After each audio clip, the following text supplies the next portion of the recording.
ada satu hal yang biasanya saya lakukan untuk menuju kesuksesan yang saya dambakan ya. Salah satunya adalah berpikir terbalik. Jadi untuk teman-teman yang ingin mengejar kesuksesan, teman-teman itu perlu ketahui ya, bahwasanya kita ketika mengejar sesuatu kesuksesan itu pasti sangat sulit. Gak mungkin ada sebuah kesuksesan itu bisa diraih dengan begitu mudah ya. Jadi tentunya pasti ada rintangan, hambatan, ada banyak sekali fitnah, tuduhan dan lain sebagainya. Dan itu semua bisa kita atasi dengan cara apa? Dengan cara kita berpikir terbalik. Bagaimana caranya berpikir terbalik? Nah, di video kali ini teman-teman, kalau memang benar-benar ingin sukses, kita harus bisa termasuk juga untuk berpikir terbalik ya. Caranya gimana? Pakai, kita ambil contoh ya, semua teman-teman saat ini sekolah. Kalau teman-teman sekolah itu tentunya yang teman-teman inginkan kan nilainya bagus, diperhatikan oleh guru, punya teman banyak. Nah, kan harapannya semacam itu. Jadi kita harus berusaha bagaimana kita nilainya bagus dengan cara belajar, kemudian bagaimana kita punya diperhatikan oleh guru dengan cara sering membantu guru. Ketika disuruh guru harus selalu taat. Kemudian ingin mendapatkan teman yang banyak, berarti kita harus selalu berbagi kepada teman-teman, suka ikut kumpul bersama teman-teman, ngobrol bersama mereka. Nah, itu cara-cara yang begitu normal kita terapkan di kehidupan kita. Jadi kita mau apa, kita kerja apa, kita apa yang kita lakukan, nah itu normal sekali. Tapi dengan cara berpikir terbalik, kita akan lebih gimana ya, lebih mudah. Karena apa? Otak manusia itu cenderung lebih sensitif dengan hal-hal negatif ya. Kenapa saya mengatakan semacam itu? Banyak sekali manusia itu mendapat banyak sekali pujian, mendapat banyak sekali sebuah rezeki berupa kesehatan dan lain sebagainya, mendapat banyak sekali berupa kenikmatan yang sebenarnya bisa kita nikmati dan bisa kita rasakan. Tapi teman-teman atau kita semua pasti sering kita notisnya hal-hal yang buruk. Bahkan kita sehat selama 1 bulan lebih, tapi ketika kita sakit 1 hari, 2 hari, 3 hari, kita ngerasa kok Tuhan nggak adil, kenapa memberikan kita sakit. Bahkan kita nggak sadar sebelumnya kita sudah sehat beberapa lama, tapi kita nggak menyadari dan tidak mensyukuri. Kemudian kita menyalahkan sakit yang hanya 3 kali. Nah, ini menunjukkan bahwasanya apa? Bahwasanya kita lebih condong mengingat hal-hal yang sifatnya negatif.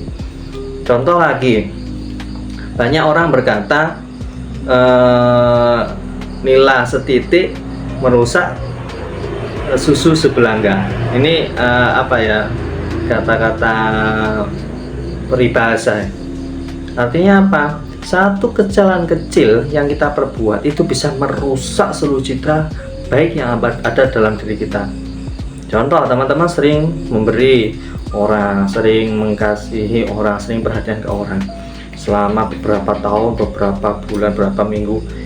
Nah, 1 kali kesalahan karena teman-teman membuat sebuah kesalahan lah yang sifatnya kadang ya memang kesalahan yang tidak disengaja.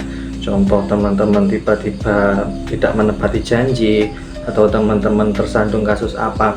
Kesalahannya sifatnya tidak merugikan orang yang sering kita bantu, tapi mereka sudah mempersepsikan kita buruk karena 1 kesalahan yang kita perbuat. Padahal sebelumnya itu kita sudah memberikan beberapa puluh kali kebaikan, tapi yang diingat apa? Kesalahan 1. Nah, ini menunjukkan bahwasanya kita lebih notice dengan hal-hal yang sifatnya negatif, karena otak manusia itu cenderung sensitif dengan sebuah ancaman. Maka untuk itu kita harus belajar bagaimana berpikir terbalik. Kalau di zaman purba dahulu ya, kalau di sebuah lingkungan rimba atau hewan-hewan yang ada di hutan, nah itu mereka lebih sensitif dengan mangsanya, dengan bahaya yang ada di sampingnya. Karena apa? Ya itu tadi, pemikiran kita, otak kita lebih condong, lebih cenderung berpikir tentang ancaman yang akan kita dapatkan untuk bertahan hidup tujuannya ya, semacam itu. Jadi berpikir terbalik ini kita lebih untuk aware lah dengan pemikiran yang kita lebih pemikiran kita yang lebih condong ke hal-hal negatif itu untuk jadi kebaikan. Contohnya bagaimana caranya untuk menerapkan berpikir terbalik ini. Nah, yang biasa saya lakukan gini. Contoh teman-teman ingin jadi juara kelas. Cara berpikir terbaliknya gimana? Bagaimana caranya agar saya tidak berjuara kelas? Nah gitu. Jadi dipikir, awalnya kita kan berpikir bagaimana cara mau kita juara kelas. Itu kan kesannya kan berat, kita harus belajar dan lain sebagainya. Dan seakan-akan kita harus dituntut. Biasanya manusia itu kalau dituntut itu selalu rasanya lebih berat daripada ketika kita bertahan. Jadi dibalik saja, kalau teman-teman juara kelas, berpikir terbalik. Kita pikir terbalik. Gimana caranya agar kita tidak juara kelas? Caranya agar tidak juara kelas gimana? Jangan belajar, nonton HP terus, scroll TikTok, scroll IG, scroll Facebook, nggak pernah ikut kerja kelompok, nggak pernah baca buku. Nah, kalau teman-teman notice hal-hal buruk ini, teman-teman otomatis akan melawan. Oh, ini hal buruk, harus saya hindari. Nah, jadi kita nggak fokus dengan hal yang baik, tapi kita fokus dengan hal buruk dalam rangka apa? Agar kita gimana ya, bisa ngejar apa yang kita inginkan dengan notice hal-hal buruk. Kalau teman punya usaha, gimana caranya usahanya bangkrut? Ya jangan kerja, tidur aja setiap hari. Kemudian sering-sering ngakali partner kerja, ngakali itu apa bahasa Indonesia ngakali apa ya? Berbuat curang dengan orang lain. Itu akan membuat teman-teman cepat bangkrut, kepercayaan orang akan cepat hilang. Jadi teman-teman notice hal-hal yang sifatnya negatif yang bisa membuat teman-teman bangkrut. Nah, jadi berpikir terbalik. Saya contoh membuat usaha. Saya bagaimana caranya? Saya kan buat usaha jamur tiram ya. Saya berpikir gimana sih caranya agar jamur tiram saya nggak jadi? Gimana saya jalan usahanya nggak jalan lagi? Berarti ada beberapa hal yang saya kira bisa merusak usaha saya. Pertama, ketika saya membuat jamur nggak hati-hati, nggak disiplin. Jadi seharusnya kita menggodok mensterilkan jamur itu yang digodok selama 6 jam itu. Saya nggak ngodok selama 6 jam, saya santai aja cuma 3 jam, apinya nggak begitu banyak, nggak begitu panas. Nah, kemudian ketika nanti bibit nggak steril, lingkungannya kotor, kemudian saya ngawur pakai sendok yang dan lain sebagainya, ngawur lah. Semacam itu kan membuat nantinya jamur saya nggak jadi. Kemudian uangnya yang dari bisnis saya itu saya buat foya-foya, buat beli HP baru, buat beli jam tangan baru, buat beli baju baru dan lain sebagainya. Itu hal-hal buruk yang membuat bisnis saya nggak akan jalan. Karena saya notice hal-hal tersebut, otomatis saya akan mudah, secara insting mudah apa yang harus saya hindari agar bisnis saya tetap jalan, usaha saya tetap jalan, cash flow saya juga tetap jalan. Nah, itu prinsip berpikir terbalik. Dulu ketika saya kuliah juga semacam itu. Saya berpikir gimana caranya agar saya nggak lulus kuliah. Yang pertama ya jelas nggak ngerjakan tugas, kemudian sering tidak masuk kelas, kemudian ketika nanti tugas akhir skripsi saya nggak ngerjakan. Itu cara-cara agar saya nggak lulus kuliah. Nah, karena saya notice hal-hal buruk tersebut, otomatis saya membalikkan. Seharusnya saya nggak masuk kelas, saya masuk kelas. Seharusnya saya nggak ngerjakan tugas, saya ngerjakan tugas. Seharusnya saya nggak ngerjakan skripsi, saya nggarap skripsi. Karena kita sudah notice hal-hal buruk, otomatis kita akan berlaku baik. Karena berlaku baik, otomatis hal baik akan datang kepada kita. Ini prinsip berpikir terbalik. Teman-teman, sama main game, main ML. Gimana caranya teman-teman nggak sukses main ML, naik ranknya nggak naik-naik? Ya jangan main game, nggak usah terbiasa bermain game. Kemudian nggak pernah belajar role, nggak pernah belajar mikro makro. Nah, nggak usah pernah bermain dengan tim-tim yang profesional, nggak pernah belajar dengan teman-teman yang sudah ranknya tinggi, nggak punya tim yang solid. Nah, itu membuat teman-teman nggak cepat naik, karena teman-teman sudah sadar apa saja hal-hal yang nggak bisa teman-teman naik rank. Otomatis teman-teman bisa melakukan hal-hal yang sekiranya bisa membuat teman-teman naik rank. Sering main game, kemudian bersama teman-teman yang sudah profesional, kemudian belajar mikro makro, belajar skill setiap hero secara baik. Nah, itu otomatis teman-teman akan mudah sekali naik ranknya. Caranya Yang saya maksud berpikir terbalik, kita notice hal-hal buruk yang sekiranya itu bisa merusak diri kita. Karena kita sudah sadar itu hal buruk dan merusak diri kita, otomatis kita akan berbuat sebaliknya dengan hal-hal yang baik. Nah, semacam itu. Dalam hal apapun ini bisa diterapkan. Kalau teman-teman semua pengen citranya buruk di masyarakat, gimana caranya? Coba berpikir, caranya agar saya citranya buruk gimana? Oh, tiba-tiba saya pengen membuat citra saya buruk. Caranya gimana? Saya nggak pakai baju, nggak pakai celana, double jet, telanjang bulat ke jalan-jalan, kemudian saya nodong orang untuk bayar saya, kemudian saya gedor-gedor rumah orang, saya suka teriak-teriak.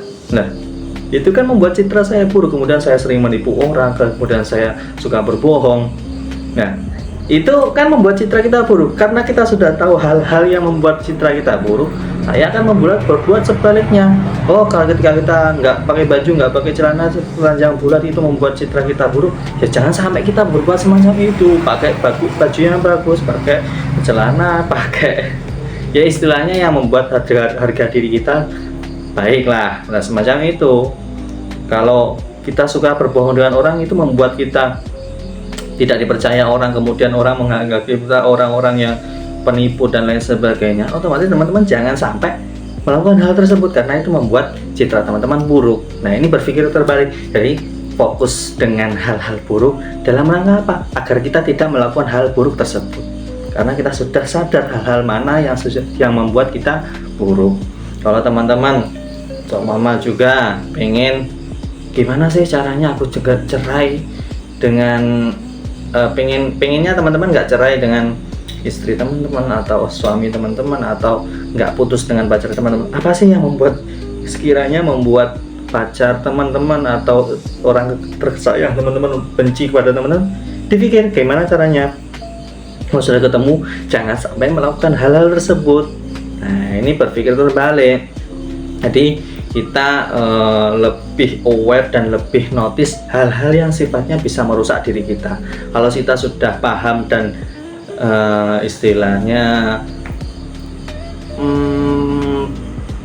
apa ya, kalau teman-teman semua sudah lihat ada di depan itu ada duri, otomatis teman-teman kan enak ya ngindarinya, kan nggak mungkin malah kita injak. Kalau teman-teman nggak sadar di depan ada duri, otomatis kan biasanya bisa keinjak gitu loh. Yang saya maksud di sini, sadar dulu apa hal yang buruk. Kalau sudah sadar dengan hal-hal yang buruk, otomatis kita bisa menghindari hal buruk. Bukan terus kita fokus dengan hal buruk, kemudian kita malah bingung, malah stres. Bukan semacam itu yang saya maksud. Jadi yang saya maksud, ketika teman-teman sadar bahwa situ ada hal buruk, gimana caranya kita nggak terjerumus atau nggak melakukan hal buruk tersebut. Ya, itu berpikir terbalik teman-teman.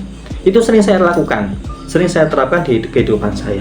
Dari cerita saya yang sebelumnya itu tadi, baik itu di dunia bisnis, di dunia belajar, di dunia pertemanan, di lingkungan keluarga dan lain sebagainya. Jadi saya sudah notice hal-hal yang buruk yang sekiranya membuat saya rusak, nah itu saya nggak akan lakukan semacam itu. Kalau teman-teman pengen produktif, pengen jadi orang-orang yang sukses, iya, sadari dulu hal-hal buruk apa yang sekiranya membuat saya nggak sulit untuk sukses. Contoh, kalau teman-teman nggak buat video semacam ini, nggak punya channel YouTube, otomatis kalau teman-teman nggak punya channel YouTube, kan teman-teman berarti nggak bisa memanfaatkan teknologi yang ada di zaman sekarang. Apalagi teman-teman yang Gen Z seperti saya. Kalau teman-teman nggak bisa memanfaatkan sosial media semacam ini, bagaimana teman-teman bisa berkembang? Nah, itu kan berarti kan kita sudah notice apa sih yang membuat kita akan rusak, nggak akan berkembang. Kita nggak bisa memanfaatkan media sosial secara baik.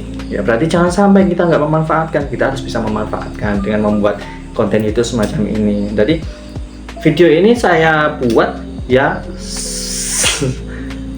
sebenarnya untuk saya sendiri lah, untuk saya pribadi. Tapi kalau teman-teman di sini mendapatkan manfaat dari video saya, alhamdulillah saya juga sangat bersyukur karena saya juga bisa berbagi kepada teman-teman. Nah, semacam itu. Apalagi yang membuat kita nggak berkembang, sering tidur pagi. Jadi seharusnya bisa bangun pagi malah tidur. Jadi seharusnya bangun jam 6 malah tidur terus sampai duhur, nggak ngapa-ngapain, terus nggak kerja, kemudian sering nongkrong nggak jelas, ngabisin uang, mabuk-mabukan, kebanyakan ngerokok, pacaran aja, kemudian akhirnya zina. Itu kan hal-hal buruk yang bisa merusak diri kita dan kita nggak akan berkembang. Kalau teman-teman sudah sadar dengan hal-hal semacam ini,